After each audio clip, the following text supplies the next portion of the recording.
பெரிய ஜனநாயகம் நடந்திருக்குங்க. சின்ன கட்சிகளுக்கு கையில இப்போ பவர் பவர் வந்திருக்கு இல்லையா? பெரிய கட்சிகள் முடிவு அதனால இது ஒரு பண்றது. நல்லது ஒரு மாற்றம்னு நான் பார்க்குறேன்.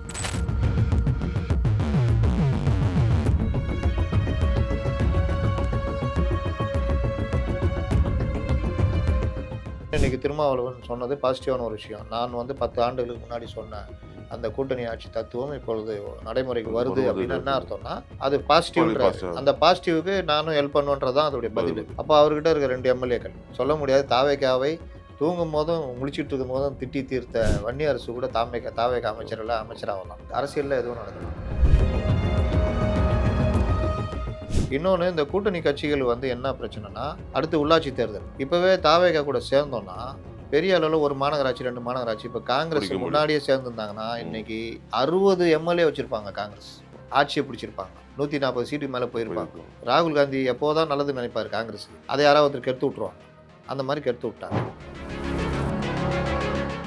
பரந்தாமன் வந்து ஓப்பனா ட்விட்டர்ல சேகர் பாபு கண்டிச்சு போடுறாருன்னா, அவரால் பழிவாங்க போட்டிருக்காருல்ல, சீட்டு கொடுக்காம போனது காரணம் சேகர் பாபு வெளியே சொல்ல பயம் இருக்கும்ல. பரந்தாமனுக்கு இப்போ எவ்வளோ பேர் வாழ்த்து சொல்லிட்டு இருப்பாங்க. நான்லாம் சொல்ல முடியல, நீ சொல்லிட்டேன். சென்னையில் சேகர் பாபுடைய ஆதிக்கம் அப்படின்றது வந்து நம்ம பேசின பல கட்சிக்காரர்கள் அந்த டைம் எதிர்பார்த்துட்டு அவர் ஒரே இது அவர் மேலெடுத்து செல்லப்பிள்ளை. அதிமுக என்ன ஆகுன்றது அது கொண்டு போற அரசியல். எடப்பாடி பழனிசாமி பதவிக்கு பிரச்சனை வருமா? அதெல்லாம் வராது. நீங்க மாற்றுன்றதெல்லாம் இப்பெல்லாம் எதுவுமே நடக்குது. 2வது 3வது இடத்துக்கு போட்டிகள் கடுமையா இருக்கும். 2வது இடம் ஏன் சொல்றேன்னா, என்டிஏ அப்படியே இருக்கு. இப்போ இவங்க கூட்டாளி போயிட்டாங்கன்னா திமுக நிலையை நினைச்சு பாரு. பார்லிமெண்ட் போனாங்கன்னா என்டிஏ வெர்சஸ் தாவேகா காங்கிரஸ்னா நீங்க டிஎம்கே ஒன்றும் இல்லாம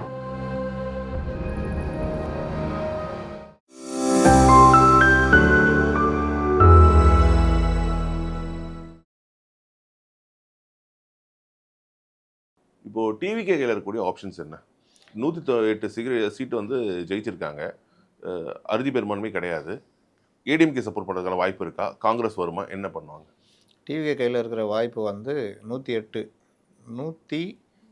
இது ஒன்று ராஜினாமா பண்ணுவார். 107 17 போதும். 117 சபாநாயகர் 1 118 சபாநாயகர் கணக்கில் வர மாட்டாங்க. அப்போ 118 பேர் தேவைன்னா இவர் வந்து 118 தான் வச்சுக்கிட்டோன்னு பண்ணால் ஆட்சியில் நடத்த முடியாது. அப்போது ஒரு 125 அதற்கு கூடுதலாக ஆட்கள் இருந்தால் தான் அவருக்கு முடியும். இப்போ அவருக்கு அதுக்கான வாய்ப்புனா அதிமுக நேற்று பொன்னையன்லாம் பேட்டி கொடுத்துட்டாங்க, தரமாட்டோம் அப்படின்னு. ஒன்று, அப்போ அதிமுக கதவுகள் மூடப்பட்டிருக்கு. அப்போ இவர் எங்கே இருந்து ஆட்கள் எடுக்கணும், எங்கே பல்காக இருக்காங்க. காங்கிரஸ் ஏற்கனவே உறவில் இருக்குது 5 தொகுதிகள். 5 தொகுதி. இன்னைக்கு மக்கள் நல கூட்டணி 3-6 அவர்கள் இன்னும் எங்கள்கிட்ட கேட்கல. அதை பற்றி நாங்கள் யோசிப்போம், முடிவெடுக்கலை. இதெல்லாமே அவர்கள் சொல்கிற ஒரு பாசிட்டிவான பதில். அப்போ 6-5-11 இது இல்லாமல் பாமகட்டையும் பேசலாம். விசிகே வரும்பொழுது பாமக எப்படி வரும்? இல்லை வெளியிலேருந்து ஆதரவு கொடுக்குறாங்க, இல்லாட்டி அவங்க வந்து அமைச்சரவையில் பங்கேற்க போகிறாங்க. இது வந்து 1989 தேசிய முன்னணி ஆட்சியிலேயே பார்த்துருப்போம். ஒரு பக்கம் அத்வானி வாஜ்பாய் எல்லாம் இருந்தாங்க, இன்னொரு பக்கம் இடதுசாரிகள் ஆதரவு கொடுத்துருந்தாங்க வெளியிலேருந்து. அந்த ஒரு இதெல்லாம் நடந்தது விபி சிங் கவர்மெண்ட்டில். அதனால் நீங்கள் காமன் மினிமம் ப்ரோக்ராமில் நீங்கள் ஒன்றிணைஞ்சு ஒரு கவர்மெண்ட்டு கண்டினியூ ஆகணும், அதுக்காக நீங்கள் சேரலாம். இன்னொன்று, இன்றைக்கி திருமாவளவன் சொன்னது பாசிட்டிவான ஒரு விஷயம். நான் வந்து 10 ஆண்டுகளுக்கு முன்னாடி சொன்னேன் அந்த கூட்டணி ஆட்சி தத்துவம் இப்பொழுது நடைமுறைக்கு வருது அப்படின்னு என்ன அர்த்தம்னா, அது பாசிட்டிவ்ன்றாரு. அந்த பாசிட்டிவ்க்கு நானும் ஹெல்ப் பண்ணுவேன்றது தான் அதோடைய பதில். அப்போ அவர்கிட்ட இருக்க 2 எம்எல்ஏக்கள், அதனால் அவர் வந்து கொடுக்கறதுக்கான வாய்ப்புகள் இருக்குது. யாராவது ஒருத்தர் அமைச்சராக கூட அவருக்கு வாய்ப்பு சொல்ல முடியாது. தாவேக்காவை தூங்கும் போதும் முழிச்சிட்டு இருக்கும் போதும் திட்டி தீர்த்த வன்னி அரசு கூட தாவேக்கா அமைச்சரெல்லாம் அமைச்சராகலாம், இல்லாட்டி வேறு ஏதாவது ஒரு பொறுப்புக்கு வரலாம். அரசியலில் எதுவும் நடக்கலாம். அப்போ இங்கே 6-5-11 அதே மாதிரி பாமகவில் இவங்க சௌமியா இருக்காங்க, இன்னும் ஒரு யார் இருக்காங்க, ஒரு 2 அமைச்சரவை கொடுங்க, இல்லை ஏதாவது ஒரு அமைச்சர் அப்படின்ற ஒரு இதுனா 6-5-11 11-5-16 16 107 உங்களுக்கு 124 வந்துடும். 123 மறுபடியும் திருச்சி கிழக்கில் ஜெயிக்க தான் போகிறாங்க. 124 அப்போ ஒரு பாதுகாப்பான ஆட்சி கொண்டு போகலாம். அமமுகவும் இருக்காங்க. அமமுக ஒரு சீட்டு. அமமுக இருக்காங்க, முஸ்லீம் லீக் கட்சிகளில் இருக்காங்க. இவர் தமிமுன் அன்சாரி இருக்காரு, அன்னியார் இருக்காங்க. தமிமுன் அன்சாரி உதயசூரியன் நினைக்கிறேன், அவரு இது பண்ண முடியாது. அன்னியார் இருக்காங்க. அன்னியாருக்கு என்ன பிரச்சனை இருக்கு? அதனால் அவங்க எப்படி உங்களுக்கு எந்த பிரச்சனையும் இருக்காது. விஜய் அதில் அவங்கள கூட்டுக்குள்ள பிரச்சனை இருக்கலாம் இல்லையா? இருக்கலாம். அதான் நீங்கள் அந்த எண்ணிக்கைக்குள்ளே சேர்த்துட்டு அவங்க இருங்க போகிறதெல்லாம் வேற. அதிக ஆட்களை வச்சு ரன் பண்ணணும். விஜய்க்கு ஒரு பெரிய ட்ரைனிங் இது. அடுத்த ஆட்சியை கொண்டு போகிறது. இன்னொன்று ஜனங்களுக்கும் எவ்வளோ நாள் இப்படி ஒரு அன்ஸ்டேபிளான ஆட்சியை கொண்டு போக முடியாது? இது தமிழ்நாடு மக்களுக்கு ஒரு திறமையை பொறுத்தது. தமிழக மக்கள் அதை விரும்புகிறாங்க. தமிழக மக்கள் விரும்பியிருந்தா இப்போ பெருவெற்றின்றாங்க. தமிழக மக்கள் விரும்பியிருந்தா எம்ஜிஆருக்கு தடவை கொடுத்த மாதிரி 132 கொடுத்துருக்கலாமே, கொடுக்கலையே. அது காரணம் திமுக அதிமுக ஸ்ட்ராங்காக இருக்கிறாங்கன்னு தான் அர்த்தம். 2 பேருக்குமே அந்த பர்சன்டேஜ் அவங்கவுங்க பேஸில் கரெக்டாக இருக்காங்க. பர்சன்டேஜ்லாம் குறையில. அரசியல் சூழ்நிலை மாறிச்சுன்னா எப்போ வேணால் எது வேணால் நடக்கும். அதே என்டிஏ கூட்டணி அப்படியே இருக்குது. இங்கே தான் உடையுது திமுக. இப்போ ரொம்ப புத்திசாலித்தனமாக கூட்டணிக்குள்ளே இவர்களை கொண்டு வரது மூலியமாக 2வது பெரிய கூட்டணி கட்சியாக தாவேக தன்னை மாற்றிக்கலாம். இன்னொன்று இந்த கூட்டணி கட்சிகள் என்ன பிரச்சனைனா, அடுத்து உள்ளாட்சி தேர்தல். இப்போவே தாவேக கூட சேர்ந்தோன்னா பெரிய அளவில் ஒரு மாநகராட்சி 2 மாநகராட்சி. இப்போ காங்கிரஸ் முன்னாடியே சேர்ந்துருந்தாங்கன்னா இன்னைக்கு 60 எம்எல்ஏ வச்சுருப்பாங்க. காங்கிரஸ் ஆட்சியை பிடிச்சிருப்பாங்க. 140 சீட்டுக்கு மேலே போயிருப்பாங்க. ஆனால் இந்த ராகுல் காந்தி எப்போதான் நல்லது நினைப்பார் காங்கிரஸுக்கு, அதை யாராவது ஒருத்தர் கெடுத்து விட்ருவாங்க. அந்த மாதிரி கெடுத்து விட்ருவாங்க. ராகுல் நினைச்சது சரின்னு ப்ரூவ் பண்ணிட்டேன். ஆமாம், எப்போவாவது நான் நல்லது நினைப்பார். நல்லா இப்போ ராகுல் காந்தி அங்கே போனால், இப்போ காங்கிரஸ் தாவேக்குள்ள போனால் கூட அது ஒரு அப்போ காங்கிரஸ் ஜெயிச்சதுல கூட பார்த்தீங்கன்னா மேலூரில் ஒன்று ஜெயிச்சிருக்காங்க. இன்னொன்று 3 இதில் ஜெயிச்சிருக்காங்க. கன்னியாகுமரி மாவட்டம் தான். மெட்ரோ 1 மயிலாடுதுறை. ஸோ மயிலாடுதுறை முஸ்லீம் வேட்பாளர். அது அங்கே அந்த மேஜர் அந்த மைனாரிட்டி ஓட்டு, காங்கிரஸ் உள்ளக்கூடிய ஓட்டு அது அப்படியே விழுந்துருச்சு. விஸ்வநாதன் புது தொகுதியில் தலித் பட்டியலினை சேர்ந்தவரை நிறுத்தினாங்க. அதுவும் நல்ல விஷயம். அதுதான் ஃபர்ஸ்ட் அறிவிக்கப்பட்டிருந்தார். ஆக்சுவலாக அவர் தான் ஃபர்ஸ்ட் வின்னிங் கேண்டிடேட். மாப்பிள்ளையான கதையாக போச்சு. அவர் நிறைய எதிர்ப்பு மீறி பிரிச்சிருக்காரு. மற்ற 3மே கூட பார்த்தீங்கன்னா கிள்ளியூர், குளச்சல், அதுக்கப்புறம் அதே மாவட்டத்தில் இன்னொரு தொகுதி விளவங்கோடில் பிரவீன் அந்த வேட்பாளர் இது.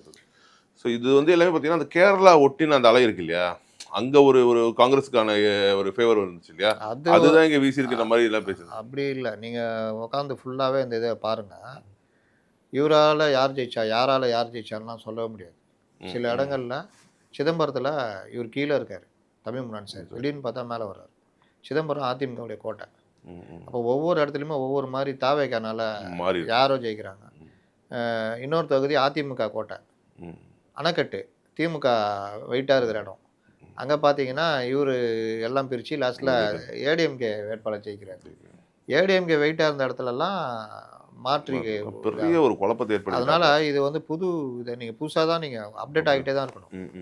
அதனால் நீங்கள் இப்படி அப்படிலாம் கிடையாது. நான் என்ன சொல்கிறேன், இனி அடுத்த அரசியல் நகரும் பொழுது காங்கிரஸ் தாவேகா கூட சேர்ந்தால் ஒரு 2 மாநகராட்சி கேட்டு நிற்கிறாங்க வச்சுங்க, 2த்தையுமே அடிச்சிடுவாங்க.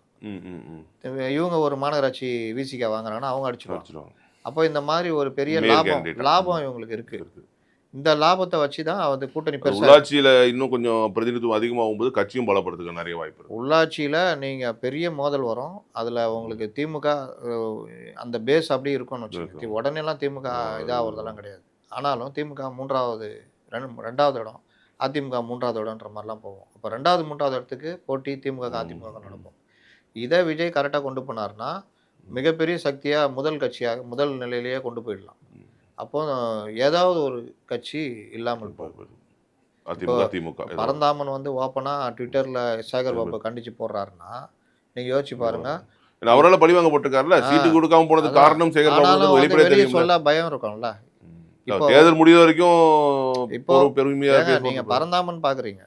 பரந்தாமனுக்கு இப்போ எவ்வளோ பேர் வாழ்த்து சொல்லிட்டு இருப்பாங்க. நான்லாம் சொல்ல முடியல, நீ சொல்லிட்டேன். கண்டிப்பாக. அப்போ சென்னையில் சேகர் பாபுடைய ஆதிக்கம் அப்படின்றது நம்ம பேசின பல கட்சிக்காரர்கள் அந்த டைம் எதிர்பார்த்துட்டு இருக்காங்க. அவர் ஒரே அவர் மேலெடுத்து செல்ல தமிழன் பிரசன்னாவுக்கு திருவிக்கா கொடுத்துருந்துருக்கலாம். கே ரவிச்சந்திரன் அங்கே கூட போட்டி போட வச்சிருந்துருக்கலாம். இப்படி இருந்தாலும் ஒரு 6 பேருங்க. வில்லிவாக்கம் ரங்கநாதன், அண்ணா நகர்ல கார்த்தி இருந்தால் ஒருவேளை முடிவு மாறி இருக்கலாம். அந்த மாதிரி பல விஷயங்கள் இருக்குது. அதனால தன் தொகுதியில் செல்வாக்க இருந்த பலரும் ஜெயிச்சிருக்காங்க. சில பேர் தான் திருமையெல்லாம் நீங்கள் செம்ம காமெடிங்க. 1000 ஓட்டில் ஜெயிச்சவர் இந்த தடவை ஈஸியாக ஜெயிச்சிட்டாரு. ஏன்னா அந்த குழப்பெல்லாம் அவர் வந்துட்டார். அதான் நடந்தது. திருவரும்புல ஸ்ட்ராங் மகேஷ் தோத்துட்டார். ஸோ இப்போது இங்கே அதிமுகவுடைய அந்த நிலைமை என்பது என்னவாகும்? ஏன்னா ஏற்கனவே கடுமையான தோல்விகளை சந்திச்சு வந்த கட்சி. 2016க்கு பிறகு நடைபெற்ற எந்த தேர்தல்லையும் அதிமுக ஜெயிக்கல. அதனாலேயே வந்து அவர் வந்து 10 தோல்வி பழனிசாமிலாம் வந்து பட்ட பெயர் வச்சு அதிமுகவும் கூப்பிட்டாங்க. இப்போ வந்து விஜயம் கூட கடைசி நேரத்தை கூப்பிட்டாரு. இதெல்லாம் வந்து ஓவர் கம் பண்ற மாதிரி எடப்பாடி அவர்கள் வந்து இந்த தேர்தலில் அதிக வாக்கு வித்தியாசத்தில் வின் பண்ண கேண்டிடேட் அப்படின்றாங்க. ஆனால் அதுக்கு பின்னாடி ஒரு காரணம் இருக்கு, அங்கே தாவேக போட்டியிடலை அப்படின்றலாம் சொல்றாங்க. இன்னைக்கு எடப்பாடியோட சுச்சுவேஷன் என்ன இருக்கும், அதிமுக என்ன ஆகும்? நீங்கள் 10 தோல்வி பழனிசாமின்றீங்களா, அது வந்து நீங்கள் பார்த்தீங்கன்னா அந்த தோல்வியாக பார்க்க முடியாது. அவர் வந்து 75 தொகுதிகள் ஜெயிச்சது, ஸ்ப்ளிட் ஆனதுனால தோத்தது, இந்த மாதிரி பல காரணங்கள்லாம் இருக்குது அதுக்கு பின்னாடி. இப்போவும் பார்த்தீங்கன்னா அதிமுக தன்னுடைய வாக்கு சதவீதத்தை தக்க வச்சுக்கிச்சு. அதே 22% வந்துட்டாங்க. அது 1% கூட குறையில. திமுகவும் அதே 26%ல் இருக்காங்க.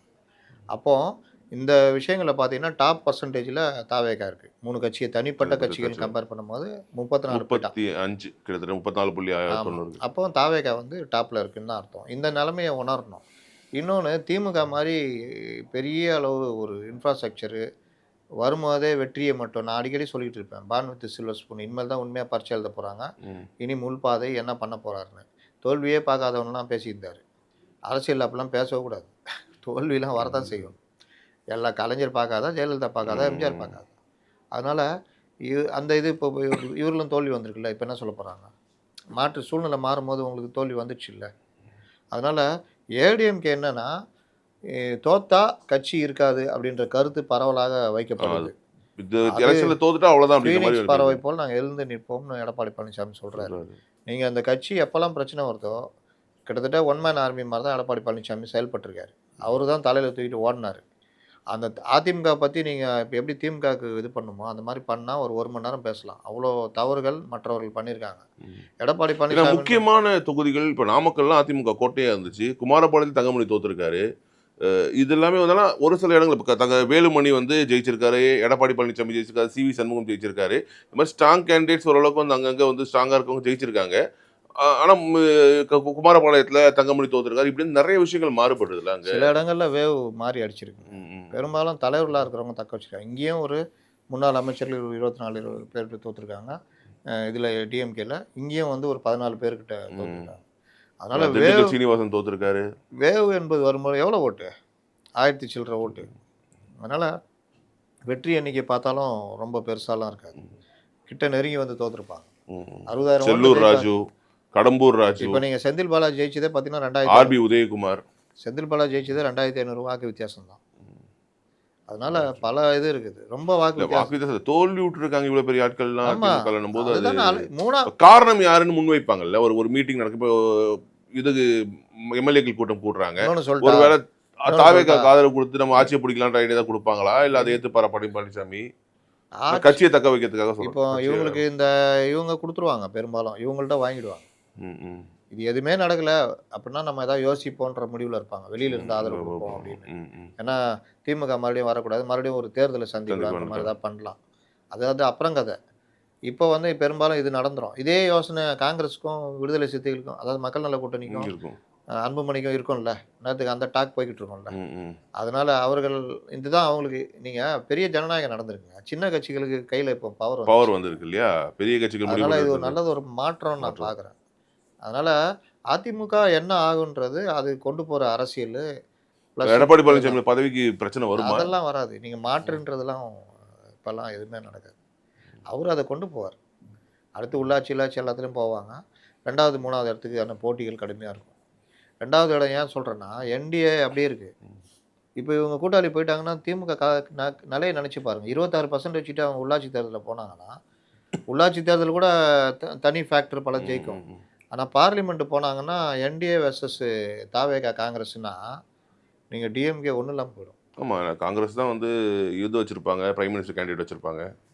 அவங்க எப்படி அதிமுக பார்த்து இந்த கேலியாக கேட்டாங்களோ அந்த கேலியான கேள்வி திமுக பக்கம் வரும். அப்போ இதை எப்படி ஸ்டாலின் சமாளித்து கொண்டு இப்போ கேள்வி இங்கே கிடையாது, இங்கே என்டிஏ இருக்குது. பாமக மட்டும் அங்கே போச்சுன்னா தான் சிக்கல், வலுவான கூட்டணி மாறிடும் தாவேகா. ஆனால் இங்கே மொத்தமாக போயிடுவாங்க. காங்கிரஸும் போய்டும், மக்கள் நல கூட்டணி தனித்து விடப்பட்டுருவாங்க. அதனால் அடுத்தடுத்து வர காலங்கள் ஒரு கடுமையான இதை எல்லாருக்குமே கொடுக்கும். இப்போ கூட்டாளிங்க போயிட்டாங்கன்னா இவருக்கு அது என்ன கட்சிக்குள்ளே இப்போ வெடிக்கும்ல. சேகர் பாபுக்கு எதிராக ஒருத்தர் நீ குரல் கொடுத்துருக்காரு. இந்த மாதிரி நேருக்கு எதிராக, அன்பில் டிஆர்பி ராஜாவுக்கு எதிராக பல இடங்களில் குரல்கள் கிளம்பும். அதிமுக திமுக ரெண்டுலையுமே களை எடுப்புகள் இருக்கும் இல்லையா, நிறைய ரீஸ்ட்ரக்சர் பண்ணுவாங்க. எடுக்கலைன்னா சிக்கல் தான். சிக்கல் தான். ஒருவேளை இப்போ எதிர்க்கட்சி தலைவராக இவரு தான் இருப்பார், உதயநிதி ஸ்டாலின் தான் இருப்பார். ஸோ திருப்பி உதயநிதி ஸ்டாலினுக்கும் இது ஒரு பயிற்சி. பயிற்சி தான். எதிர்க்கட்சி தலைவராக செயல்பட்டார்னா திமுக தலைவராக அவர் நடத்திட்டு போகலாம். ஸ்டாலினே நம்பிட்டு இருக்க முடியுமா? அவர் இதுலேயே நான் வந்து இப்படி தான் பண்ணுவேன், அப்படி தான் பண்ணுவேன், அதை நுணுக்க அரசியல் பண்ண மாட்டேன், நான் இந்த எழுதி கொடுக்கறத வச்சுக்கிட்டு தவழ்ந்த பாடி ஊர்ந்த பாடினா இவரும் ஊர்ந்துட்டு போக வேண்டியதான். ஏன்னா ரொம்ப இப்போ ஸ்டாலினுக்காக ஒரு இது இருந்தது, இவர் இப்போ தனியாக மாட்டுறாரு. எம்எல்ஏக்கள் விஜய் வெர்சஸ் உதயநிதி இந்த மாதிரி ஆகிடும் சட்டப்பேரவை.